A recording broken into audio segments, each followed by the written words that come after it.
século XX foi escrita uma história cuja importância somente as gerações futuras conseguirão aquilatar. Seus efeitos, já marcantes, podem ser resumidos em quase 400 de livros editados, milhões de exemplares produzidos, contendo páginas assinadas por mais de 1000 autores que se serviram de fatos, nomes, datas, imagens e emoções que requereriam uma mais que prodigiosa imaginação para idealizá-los, o que confirma a autenticidade de suas fontes. O protagonista principal desta história passou pelo mundo mais conhecido por um apelido de infância, e seus valores pessoais, bem como qualquer mérito da obra construída com sua própria vida, preferiu atribuí-los à doutrina espírita. Seu nome, Francisco de Paula Cândido, ou Francisco Cândido Xavier, ou simplesmente Chico Xavier.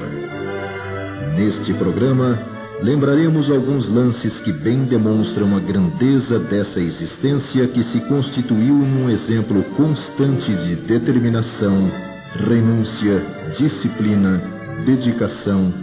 fé e amor a uma causa em prol da humanidade.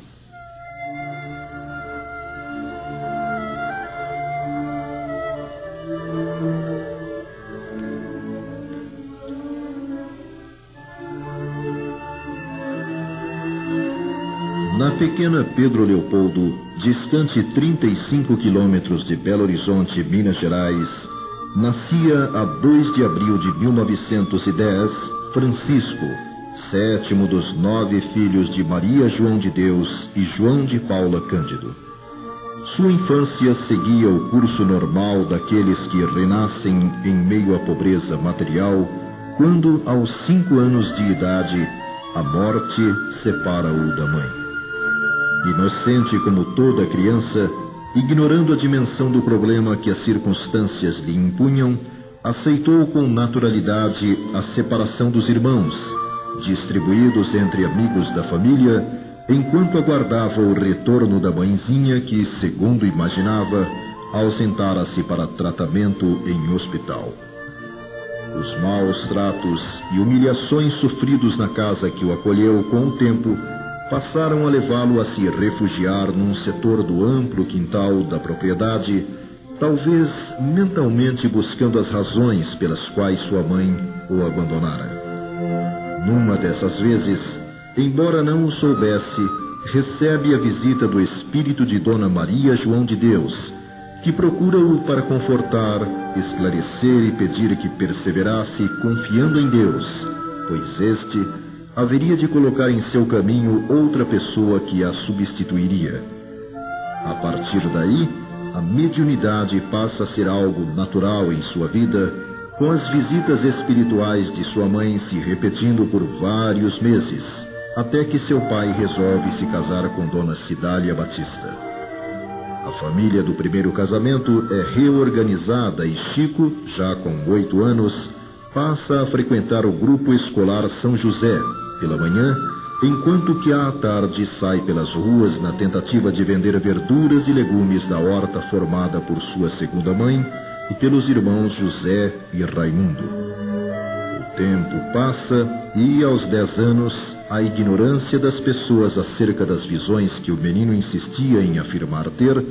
levam seu pai a cogitar de interná-lo em estabelecimento para tratamento mental, o que apenas não ocorre por intercessão do sacerdote que lhe servia de confessor, o qual lhe estabelece uma rígida disciplina, compreendida na frequência à escola e assiduidade a um emprego que lhe arranjara na companhia de fiação e tecelagem em Cachoeira Grande, no horário das 15 à meia-noite e meia, o que permitiria aumentar um pouco a já escassa renda familiar que crescera com o nascimento de mais 3 irmãos. Contudo, a presença dos espíritos iluminados e perturbados mantém-se constante e, em 1922, aos 12 anos, Chico ganha o prêmio máximo de um concurso instituído entre as escolas públicas de Minas Gerais, com uma composição sobre o primeiro centenário da independência do Brasil, Trabalho esse que, segundo insistia em dizer, lhe fora ditado em sala por um homem que somente ele via, e ante o descrédito de sua professora e colegas, copia na classe uma redação transmitida pelo mesmo espírito, em torno de um tema difícil, o grão de areia, proposto por uma coleguinha de estudo. A adolescência transcorre com a intensificação dos conflitos gerados pelas presenças espirituais felizes e infelizes, com a manifestação até aos 15 anos dos sintomas de uma doença chamada coreia, ou mal de sanguído, o que o obriga a deixar o emprego na tecelagem para servir num pequeno empório, como auxiliar de cozinha, balcão e porta. A situação somente começaria a se clarear para o Chico aos 17 anos, quando surgem em sua vida Dona Carmen Pena Perácio e seu marido José Hermínio Perácio, os quais viajam mais de 100 quilômetros para, com o auxílio da terapia espírita da prece e do esclarecimento a um espírito obsessor, resolverem o caso de sua irmã Maria, vítima de perturbadoras crises que não haviam encontrado melhora nos recursos convencionais da medicina. As explicações ouvidas por Chico sobre tudo o que lhe ocorrera desde a infância, a respeito da realidade invisível aos sentidos da maioria das pessoas, representaram para ele o alimento de que sua alma tanto necessitava. A 21 de junho de 1927 é fundado o Centro Espírita Luiz Gonzaga, e quase 2 meses depois daquele primeiro encontro com a verdade, numa reunião pública do grupo, ele aceita a sugestão espiritual de Dona Carmen Pena Perácio para que apanhasse papel e lápis e se colocasse à disposição do plano espiritual. Recebe então psicograficamente 17 páginas de instrutiva mensagem discorrendo sobre os deveres espíritas e assinada por um amigo espiritual. Era 8 de julho de 1927. O primeiro passo havia sido dado. O segundo, comunicar ao seu confessor de muitos anos, o padre Sebastião Scarpelli, sua decisão de estudar e seguir o espiritismo. As reuniões tornaram-se parte do dia a dia daquele jovem de 17 anos e, embora o arrefecimento do entusiasmo dos companheiros dos primeiros momentos, os quais foram rareando nas reuniões, começa a receber dezenas, centenas de mensagens em forma de verso e prosa de diversos autores, páginas essas encaminhadas por seu irmão José para publicação em vários jornais espíritas como o Aurora, dirigido por Bittencourt Sampaio, e não espíritas como o Almanaque de Lembranças, editado em Lisboa, Portugal. Em 1928 passa a colaborar em reuniões de desobsessão e em janeiro de 1929, Dona Carmen Perácio percebe mediunicamente um quadro espiritual, no qual se via Chico cercado de centenas de livros trazidos por vários espíritos desencarnados.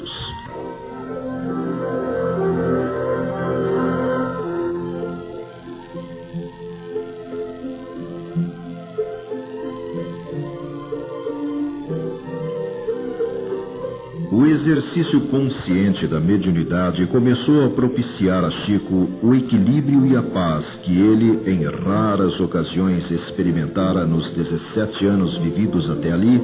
embora os espíritos o buscassem de maneira insistente para escrever por seu intermédio. No aspecto pessoal, contudo, as coisas não se alteraram em nada. Prosseguia consagrando mais de 13 horas por dia à atividade de auxiliar de cozinha, balcão e porta numa modesta venda, obtendo diminuta remuneração com que ajudava seu pai na composição dos recursos para manter a família. Num tempo de grandes dificuldades, Chico, cuja personalidade já se distinguia por uma humildade pura e sincera, nem de longe imaginaria naqueles dias onde acabaria levando-o a abençoada mediunidade que se desenvolvia cada vez mais em si mesmo para as realidades do mundo espiritual.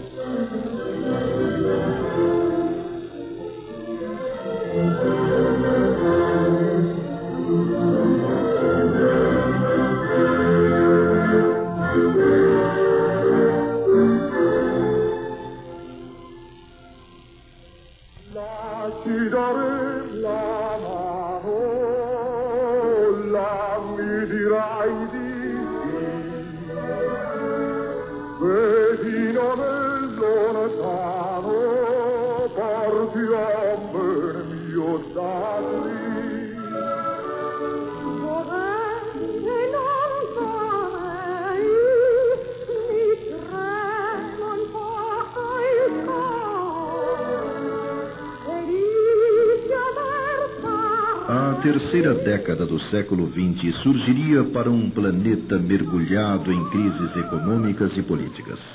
Mesmo no Brasil, agitações na região sul do país vaticinavam problemas sociais de desfecho imprevisível. Dada a inexistência de processos eficientes de comunicação de massa, problema que o rádio resolveria pouco tempo depois, essas perspectivas não chegavam a afligir o povo das cidades menores e mais distantes dos centros mais desenvolvidos. Indiferente, portanto, aos acontecimentos mais marcantes da vida da sociedade que se modernizava, Chico prosseguia na sacrificante rotina imposta pelas necessidades de sobrevivência. Acontecimentos inesperados, contudo, começariam a produzir alterações nesse quadro.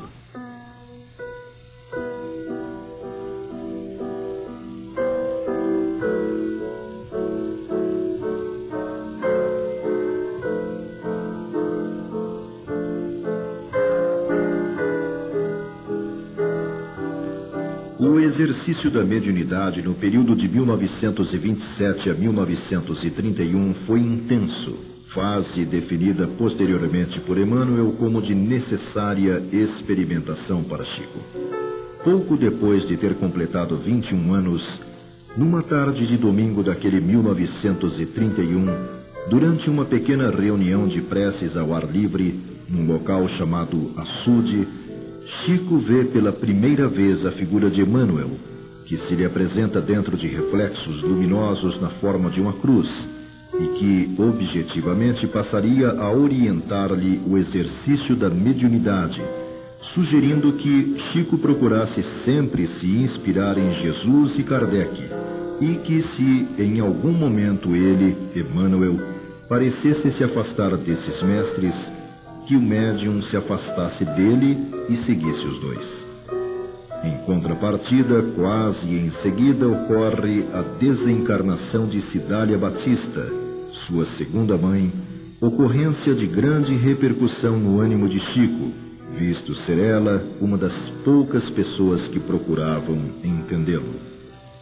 A partir de agosto daquele ano, espontaneamente em reuniões ou fora delas, de forma quase impulsiva, 14 espíritos de poetas brasileiros e portugueses, como Antero de Quental, Olavo Bilac, Castro Alves, Guerra Junqueiro, entre outros,